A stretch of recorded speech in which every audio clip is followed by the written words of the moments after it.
Hello friends, आप सभी का स्वागत है आज की क्लास में। दोस्तों, यदि आप आर्मी अग्निवीर एग्ज़ाम या फिर टी आर्मी एग्ज़ाम की तैयारी कर रहे हो तो यह प्रैक्टिस सेट आपके लिए काफ़ी इम्पोर्टेंट है, क्योंकि आज के प्रैक्टिस सेट में दोस्तों गणित के 15 महत्वपूर्ण सवालों को सॉल्व करेंगे जो बार बार आपकी परीक्षाओं में पूछे जाते हैं और आने वाले एग्ज़ाम में ज़रूर पूछे जाएंगे। इसलिए क्लास को पूरा देखिएगा। चलिए हम लोग पहले प्रश्न की शुरुआत करते हैं। पहला सवाल दिया गया है, 15 पेंसिल का मूल्य 270 रुपये है तो आधा दर्जन पेंसिल का मूल्य क्या होगा। चलिए देखिए, यहाँ पे दोस्तों क्या है, 15 पेंसिल का मूल्य कितना है 270। तो लिख लीजिए 15 पेंसिल का मूल्य कितना दिया गया है 270 रुपये दिया गया है। ठीक है, तो एक पेंसिल का मूल्य दोस्तों कितना हो जाएगा 270 और बटे में हो जाएगा 15। हमें क्या बताना है, आधा दर्जन पेंसिल का मूल्य क्या होगा। पहली बात तो ये बताइए कि एक दर्जन में, ध्यान दीजिएगा, एक दर्जन में कितने सामान होते हैं, यानी 12 होते हैं। तो बताइए आधे दर्जन में कितने हो जाएंगे, आधे दर्जन में हो जाएंगे दोस्तों 6। यानी इस सवाल में दोस्तों हमें बताना 6 पेंसिलों का दाम। तो 6 पेंसिलों का दाम कितना हो जाएगा 270 और बट्टे में हो जाएगा 15 और गुणे हो जाएगा 6 हो जाएगा। जो करता है काट लीजिए। देखिए 5 तिहाई 15, 5 से काटिए 5 25, 2 बचा, 5 चौक 20। ठीक है, और 3 से काटिए, 3 एकन्नम 3, 3 दूनी 6, यानी 54 दूनी कितना हो जाएगा बताइए। तो 54 दूनी होता है 108, यानी 6 पेंसिलों का दाम कितना हो जाएगा 108 हो जाएगा। 108 किस विकल्प में दिया गया है, ऑप्शन नंबर बी में। तो ऑप्शन नंबर बी हमारे इस सवाल का बिल्कुल सही जवाब हो गया। अगला सवाल दोस्तों क्या है, 48 भागे 6 माइनस 8 का मान क्या होगा। यानी बोर्ड मास का नियम लगाना है। देखिए 48 भागे 6, ध्यान दीजिएगा, 48 भागे 6 माइनस 8, इसको कैसे हल करेंगे। तो यहाँ पे लगाएंगे हम लोग दोस्तों कोष्ठक का नियम, यानी कि बोर्ड मास का नियम, जिसमें सबसे पहले भाग वाला पद, उसके बाद गुणा वाला, उसके बाद प्लस और लास्ट में माइनस। तो चलिए यहाँ पे भाग है तो सबसे पहले भाग, तो 48 में भाग देंगे 6 से, कितनी बार में जाएगा 6 8 48, यानी 8 बार में। 8 माइनस 8 बराबर कितना हो जाएगा दोस्तों, ये हो जाएगा 0। तो हमारे इस सवाल का बिल्कुल सही जवाब हो जाएगा दोस्तों ऑप्शन नंबर सी हो जाएगा। अगला सवाल दोस्तों क्या है, यदि किसी सामान के 1/2 भाग का मूल्य 2200 रुपये है तो पूरे सामान का मूल्य क्या होगा। यहाँ पे दोस्तों कहा जा रहा है कि किसी सामान के 1/2 भाग का मूल्य, 1/2 भाग का मूल्य कितना है 2200 रुपये है। कितना है दोस्तों 2200 रुपये है। तो पूरे भाग का मूल्य कितना हो जाएगा बताइए, पूरे भाग का मूल्य कितना हो जाएगा। तो पूरे भाग का मूल्य हो जाएगा 2200 और गुणे में कर देंगे दोस्तों 1/2 का उल्टा। क्या कर देंगे 1/2 का उल्टा, कितना हो जाएगा 2/1 हो जाएगा। यानी कि 2200 गुणे 2 का मान कितना हो जाएगा। तो 2200 दूनी होता है 44, यानी 4400/1 का मान कितना हो जाएगा 4400 रुपये। कितना हो जाएगा दोस्तों 4400 रुपये। तो हमारे इस सवाल का बिल्कुल सही जवाब हो जाएगा दोस्तों ऑप्शन नंबर डी। क्या हो जाएगा दोस्तों, ऑप्शन नंबर डी हमारे इस सवाल का बिल्कुल सही जवाब हो गया। अगला सवाल दोस्तों क्या है, एक निश्चित राशि पर 5% की दर से 2 वर्षों के लिए साधारण ब्याज और चक्रवृद्धि ब्याज के बीच का अंतर 25 रुपये है तो राशि क्या है। यानी यहाँ पे दोस्तों हमें क्या निकालना है, मूलधन हमें निकालना है। तो इसका एक फार्मूला होता है दोस्तों, डी बराबर, ध्यान दीजिएगा, डी बराबर पी इंटू आर बटे 100 का होल वर्ग। क्या होता है, होल वर्ग। जहाँ पर डी बराबर दोस्तों क्या होता है, अंतर होता है, यानी कि डिफरेंस।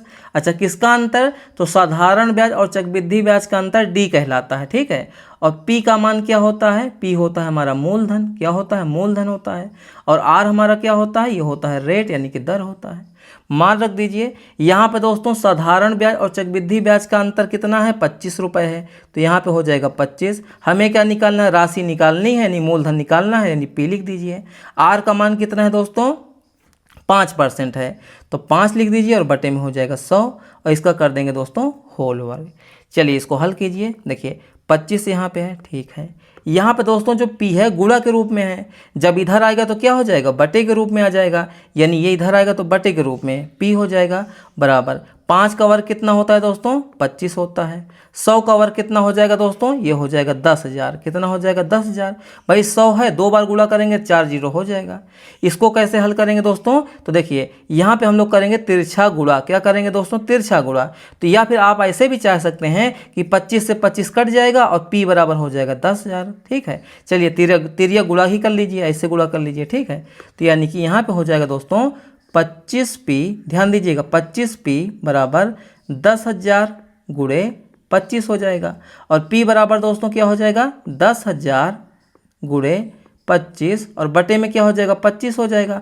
यहाँ पे दोस्तों क्या हो जाएगा 25 से 25 कट गया और p बराबर दोस्तों क्या हो जाएगा 10,000 रुपये। क्या हो जाएगा 10,000 रुपये। यानी हमारे इस सवाल का बिल्कुल सही जवाब हो जाएगा ऑप्शन नंबर सी। क्या हो जाएगा दोस्तों ऑप्शन नंबर सी हमारे इस सवाल का बिल्कुल सही जवाब हो गया।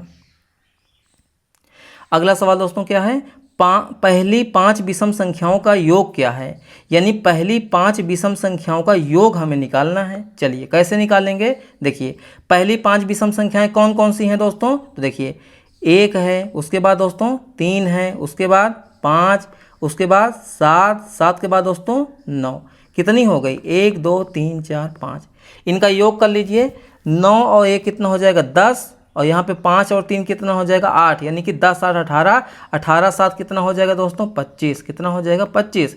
यानी पहली 5 विषम संख्याओं का योग कितना आ गया 25, जो कि ऑप्शन नंबर डी में है। तो हमारे इस सवाल का बिल्कुल सही जवाब हो जाएगा दोस्तों ऑप्शन नंबर डी। अगला सवाल दोस्तों क्या है, 2 डिब्बों में 7:5 के अनुपात में चॉकलेट है। यदि चॉकलेट की संख्या का अंतर 28 है तो अधिक संख्या वाले डिब्बे में कितनी चॉकलेट है। अनुपात समानुपात चैप्टर का प्रश्न है दोस्तों, ध्यान दीजिएगा। 2 डिब्बे हैं, मान लीजिए ये पहला है और दोस्तों ये है दूसरा। अच्छा, पहले वाले डिब्बे का अनुपात कितना है 7 है, दूसरे वाले डिब्बे का अनुपात कितना है दोस्तों 5 है। अब कहा जा रहा है दोस्तों कि यदि चॉकलेट की संख्या का अंतर कितना है 28 है, तो यहाँ पे दोस्तों अनुपात का अंतर कितना है, अंतर का मतलब घटाना, तो 7 में से दोस्तों 5 घटा दें कितना हो जाएगा 2, और 2 का मान कितना दिया है दोस्तों 28 दिया है। अनुपात का अंतर कितना आ गया 2 आ गया, लेकिन कह रहा कि चॉकलेटों की संख्या का अंतर कितना है 28 है। 2 का मान दोस्तों कितना है 28, तो 1 का मान कितना हो जाएगा 28/2। और क्वेश्चन में हमें क्या बताना है, अधिक संख्या वाले डिब्बे में कितनी चॉकलेट हैं, तो अधिक अनुपात कितना है, अधिक अनुपात दोस्तों यहाँ पे है पहले वाले यानी 7 का, तो 7 का मान हमें बताना है। 7 का मान कितना हो जाएगा 28/2 और गुणे हो जाएगा 7। काट दीजिए, 2 से काटेंगे कितनी बार में कट जाएगा 14 बार में, 14 सतह कितना हो जाएगा 98। कितना हो जाएगा 98। तो हमारे इस सवाल का बिल्कुल सही जवाब हो जाएगा दोस्तों ऑप्शन नंबर ए। क्या हो जाएगा दोस्तों ऑप्शन नंबर ए हो जाएगा। अगला सवाल दोस्तों क्या है, 0.12 गुणे 1.2 का मान हमें बताना है। तो जब भी दोस्तों आपको ऐसा सवाल आएगा ना, तो आप क्या कीजिएगा, यहाँ पे देखिए 1 2 है, यहाँ पे क्या है 1 2, यानी 12 गुणे 12 कर लीजिए। तो 12 गुणे 12 का मान कितना हो जाएगा दोस्तों यहाँ पे 144। क्या हो जाएगा 144 हो जाएगा। और ध्यान देने वाली बात यहाँ पे यह है कि यहाँ पे ध्यान दीजिएगा, यहाँ पे 1 अंक के बाद दशमलव है, यहाँ पे 2 अंक के बाद दशमलव है, यानी कि 1 और 2 कितना हो जाएगा 3, तो 3 अंक के बाद क्या हो जाएगा दशमलव लग जाएगा। तो दाहिने तरफ से 3 अंक के बाद 1 2 3, यानी 3 अंक के बाद दशमलव, यानी कि यहाँ पे लग जाएगा। अब यहाँ पे दशमलव का कुछ नहीं तो शून्य ले सकते हैं, यानी 0.144, 0.144 किस ऑप्शन में है, ऑप्शन नंबर बी में। तो हमारे इस सवाल का बिल्कुल सही जवाब हो जाएगा ऑप्शन नंबर बी। फिर से समझिएगा, आप चाहें तो ऐसे भी गुणा कर सकते हैं कि 0.12 गुणे 1.2, वही मान फिर आएगा यहाँ पे 2 दूनी 4 हो जाएगा, 2 1 9, यहाँ पे हो जाएगा 2, और 2 0 कितना हो जाएगा यहाँ पे 0 हो जाएगा। ठीक है, फिर यहाँ पे 1 दूनी कितना हो जाएगा 2 हो जाएगा। ठीक है, 1 1 9 कितना हो जाएगा 1 हो जाएगा, 1 0 कितना हो जाएगा 0, यहाँ पे कर लीजिए 4, यहाँ पे 4, यहाँ पे दोस्तों कितना हो जाएगा 1, यहाँ पे 0 उतर जाएगा। यहाँ पे देखिए 2 अंक के बाद है, यहाँ पे कितना है 1 अंक के बाद यहाँ पे दशमलव लगा है, तो 2 1 कितना हो गया 3, तो 1 2 3, 3 अंक के बाद यहाँ पे दशमलव लगाएंगे, यानी यहाँ पे लग जाएगा। मान हमारा कितना आ गया 0.144, जो कि ऑप्शन नंबर बी में है। अगला सवाल दोस्तों क्या है, 5 संख्याओं का औसत 18 है, तो सभी संख्याओं का योग क्या है। यानी सभी संख्याओं का क्या निकालना है, सम निकालना है, योग निकालना है। तो 5 संख्याओं का औसत कितना है दोस्तों, तो यहाँ पे दिया गया है 18। तो योग के लिए हम लोग क्या करेंगे, तो यानी 5 का गुणा कर देंगे सीधे सीधे औसत में, यानी कि 18 में कितना हो जाएगा 18 पंचे 90, यानी तो सभी संख्याओं का योग कितना आ गया 90 आ गया, जो कि ऑप्शन नंबर डी में है। तो ऑप्शन नंबर डी हमारे इस सवाल का बिल्कुल सही जवाब हो गया। अगला सवाल दोस्तों क्या है, एक कुर्सी को 720 रुपये में बेचने से दुकानदार को 25 रुपये की हानि हो गई, तो कुर्सी को कितने में खरीदा था। यानी कि कुर्सी का क्रय मूल्य यानी कि कॉस्ट प्राइस हमें निकालना है। देखिए दोस्तों, कुर्सी को कितने में बेचा गया? 720 रुपये में, यानी विक्रय मूल्य कुर्सी कितना हो गया? अच्छा, विक्रय मूल्य को हम लोग कहते हैं दोस्तों यहाँ पे सेलिंग प्राइस, जिसको शॉर्ट फॉर्म में कहते हैं एसपी, यानी कि कुर्सी का एसपी कितना है? 720 रुपये। कितना है? 720 रुपये। अच्छा, जब 720 रुपये में बेचा गया दोस्तों, तो 25 रुपये की क्या हो गई? हानि हो गई। क्या हो गई दोस्तों? हानि हो गई, नुकसान हो गया। कितने का? 25 रुपये का। तो आप बताइए क्रय मूल्य कैसे निकलेगा? लागत मूल्य, यानी कि क्रय मूल्य क्या हो जाएगा कुर्सी का? बताइए, यानी कि सीपी कितना हो जाएगा? तो देखिए, जब भी दोस्तों यहाँ पे क्रय मूल्य निकालना होगा और यहाँ पे हानि और विक्रय मूल्य दिया है, तो यानी क्रय मूल्य बराबर हो जाएगा दोस्तों यहाँ पे विक्रय मूल्य। विक्रय मूल्य प्लस हानि क्या हो जाएगा? विक्रय मूल्य प्लस हानि। विक्रय मूल्य कितना है? 720 रुपये है, प्लस 25 कितना हो जाएगा यहाँ पे? 745 रुपये। क्या हो जाएगा दोस्तों? 745 रुपये। तो हमारे इस सवाल का बिल्कुल सही जवाब हो जाएगा ऑप्शन नंबर बी। क्या हो जाएगा दोस्तों? ऑप्शन नंबर बी हमारे इस सवाल का बिल्कुल सही जवाब हो गया। देखिए, यहाँ पे ये फार्मूला और मूला मत रटिएगा, ठीक है। देखिए, सीधी सी बात ये है कि आपने 720 रुपये में कोई वस्तु को बेचा, तो आपको 25 रुपये की हानि हो गई। तो दोस्तों, अगर 25 रुपये की हानि ना हुई होती, तो यानी उसका मतलब क्या हुआ? क्रय मूल्य पर बिकता। तो वही तो हमने किया ना कि क्रय मूल्य को निकालने के लिए जिस मूल्य पर हम लोगों ने बेचा और जो हानि हो गई, उन्हीं दोनों को जोड़ देंगे तो उसका पुराना मूल्य आ जाएगा, यानी क्रय मूल्य आ जाएगा। तो ऑप्शन नंबर बी हमारे इस सवाल का बिल्कुल सही जवाब हो गया। अगला सवाल दोस्तों क्या है? यदि 9:12 समानुपात 12:x है, तो x का मान हमें बताना है, यानी अनुपात समानुपात का सवाल है। तो 9:12 यहाँ पे है, उसके बाद क्या है? समानुपात है, और 12 अनुपात क्या है? x। जब भी दोस्तों आपको ऐसा सवाल मिलेगा, तो आप लोग क्या कीजिएगा? बाहर का गुणा बाहर करिएगा, और अंदर वाली संख्याओं का गुणा अंदर करिएगा। यानी बाहर के गुणा दोस्तों हो जाएगा बाहर, और दोस्तों अंदर गुणा क्या हो जाएगा? अंदर हो जाएगा। तो यानी 9 गुणे एक्स बराबर 12 गुणे 12, और x बराबर दोस्तों यहाँ पे क्या हो जाएगा? 12 गुणे 12, और बटे में हो जाएगा 9। कितना हो जाएगा? एक सेकेंड इधर लिख देता हूँ, ठीक।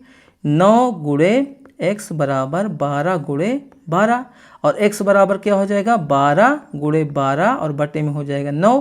काट दीजिए यहाँ पे, 3 तिया 9, 3 चौक 12, 3 का नाम 3, 3 चौक 12। x का मान कितना आ गया? 4 गुणे 4, यानी कि 16। तो हमारे इस सवाल का बिल्कुल सही जवाब हो जाएगा दोस्तों 16, जो कि ऑप्शन नंबर बी में है। तो ऑप्शन नंबर बी हमारे इस सवाल का बिल्कुल सही जवाब हो गया। अगला सवाल दोस्तों क्या है? 125 और 130 का महत्तम समापवर्तक क्या है, यानी कि HCF हमें निकालना है। निकाल लीजिए HCF कैसे निकलेगा? तो देखिए, छोटी संख्या से बड़ी संख्या में भाग दीजिए। तो 125 भागे कितना हो जाएगा? 130। चलिए भाग दीजिए, 125 से करना में 125 हो जाएगा। घटाइए यहाँ पे कितना हो जाएगा? 130 में से 125 गया, हो जाएगा 5। अब 5 से भाग देंगे 125 में, तो 5 से 125 में भाग देंगे, कितनी बार में कट जाएगा? तो 5 दूनी हो जाएगा 10, 2 बचा यहाँ पे, ठीक है, उतर जाएगा 25, यानी कि यहाँ पे हो गया दोस्तों, कट गया पूरा। तो यानी कि 5 से पूरा कट गया, यानी कि दोनों संख्याओं का HCF महत्तम समापवर्तक कितना आ जाएगा? 5 आ जाएगा। 5 किस ऑप्शन में दिया गया है? ऑप्शन नंबर सी में। तो हमारे इस सवाल का बिल्कुल सही जवाब हो जाएगा दोस्तों ऑप्शन नंबर सी। अगला सवाल दोस्तों क्या है? 600 रुपये का 10% वार्षिक दर से 6 महीने का साधारण ब्याज निकालना है, यानी कि सिंपल इंटरेस्ट हमें निकालना है। चलिए, पहली बात तो साधारण ब्याज का दोस्तों फार्मूला क्या होता है? P गुणे R गुणे T बटे में 100। जहाँ पर दोस्तों SI का मान कितना हो जाएगा? साधारण ब्याज। P का मान कितना हो जाएगा? मूलधन यानी कि प्रिंसिपल। R का मान कितना होता है? दर। और T का मान क्या होता है दोस्तों? टाइम यानी कि समय। चलिए मान रख दीजिए। SI का मान तो हमें निकालना है, तो लिख दीजिए यहाँ पे P का मान कितना दिया गया है? प्रिंसिपल कितना दिया गया है? मूलधन कितना दिया गया है? 600 रुपये, ठीक है। गुणे दर कितना दिया गया दोस्तों? 10% वार्षिक है, ध्यान दीजिए 10% वार्षिक, 10 लिख दीजिए। लेकिन दोस्तों ध्यान देने वाली बात यहाँ पे क्या है? 6 महीने का साधारण ब्याज निकालना है। जब दर दोस्तों लग रही है वार्षिक यानी वर्ष पर, और समय महीने में है, तो यानी इस महीने को हमें कन्वर्ट करना होगा, बदलना होगा यानी वर्ष में। तो 6 महीने बराबर बताइए, 6 महीना बराबर कितना वर्ष होता है? 6 महीने का मतलब आधा वर्ष हो गया भाई। 12 महीने का मतलब 1 वर्ष होता है, तो 6 महीने का मतलब क्या हो जाएगा? 1/2 वर्ष। समझिएगा यहाँ पे बात को। 1 वर्ष में कितने महीने? 12, यानी कि 1 वर्ष में कितने महीने? 12। तो 6 मंथ में 6 महीने में कितना वर्ष? आधा वर्ष हो जाएगा। तो यहाँ पे हो जाएगा समय की जगह पे 1/2 1/2 और पूरे के बटे में यहाँ पे हो जाएगा 100 हो जाएगा। चलिए जो करता है काटिए, 2 से काट दी, 2 × 9 2, 2 × 5 10, ऊपर कितना बचा 600 × 5 × 1 और बटे में क्या हो जाएगा, इसका गुणा 100 का गुणा 1 में हो जाएगा, 100 × 9 कितना हो जाएगा 100 बचेगा। यहाँ पे काटिए, 100 × 9 100 से काटेंगे 6 बार में, 6 × 5 कितना हो जाएगा 30, यानी कि यहाँ पे हमारा सवाल का आंसर कितना आ जाएगा 30, यानी कि 30 रुपये क्या आ गया साधारण ब्याज। तो ऑप्शन नंबर सी हमारे इस सवाल का बिल्कुल सही जवाब हो गया। फिर से समझिएगा, जब हमारा दर दोस्तों वार्षिक लग रहा है तो समय हमारा भी वर्ष में होना चाहिए, महीने में नहीं। तो यानी कि 6 महीने में कितने वर्ष, आधा वर्ष, क्योंकि एक वर्ष में 12 महीने दोस्तों, तो 6 महीने में आधा वर्ष हो जाएगा, सीधी सी बात है। बाकी हम लोगों ने फार्मूले पे मान रख दिया, हमारा आंसर कितना आ गया 30 आ गया। तो दोस्तों ये रहा आज हमारे मोस्ट इंपॉर्टेंट क्वेश्चन। क्लास आपको कैसी लगी अपना फीडबैक दीजिएगा, हमारे समझाने का तरीका कैसा लगा। अगर आपको दोस्तों थोड़ा सा भी समझ में आया है, 5% भी आया है, तो प्लीज़ चैनल को सब्सक्राइब कीजिए और शेयर कीजिए। यह क्लास दोस्तों अपने व्हाट्सएप ग्रुप में या फिर दोस्तों अपने फैमिली ग्रुप में ज़रूर सेंड कीजिएगा, ठीक है। इस चैनल पर दोस्तों आपको मैथ, रीजनिंग, मतलब मैथ के चैप्टर वाइज क्लास भी चल रही हैं, जिसमें हम लोग अलग अलग जितने भी चैप्टर के सवाल बनते हैं उनको हल कर रहे हैं। उसके अलावा मैथ के प्रैक्टिस सेट को भी हल कर रहे हैं, जिसमें मिक्स क्वेश्चन की प्रैक्टिस कर रहे हैं। उसके अलावा रीजनिंग के प्रैक्टिस सेट में रीजनिंग के बेहतरीन क्वेश्चन को शामिल कर रहे हैं। जीके की क्लास बेहतरीन चल ही रही है, साइंस के महत्वपूर्ण सवालों की क्लास चल ही रही है। मतलब कि आप इस चैनल पर अग्निवीर आर्मी में सिलेक्शन लेना चाहते हैं, कम पढ़ के, ज़्यादा पढ़ने की ज़रूरत नहीं है, सटीक पढ़िए, अच्छा पढ़िए, समझ में आना चाहिए, जिससे कि पहली बार में ही आप जो है सिलेक्ट हो जाएं। तो चलिए मिलते हैं नेक्स्ट क्लास में दोस्तों, तब तक के लिए जय हिंद, वंदे मातरम।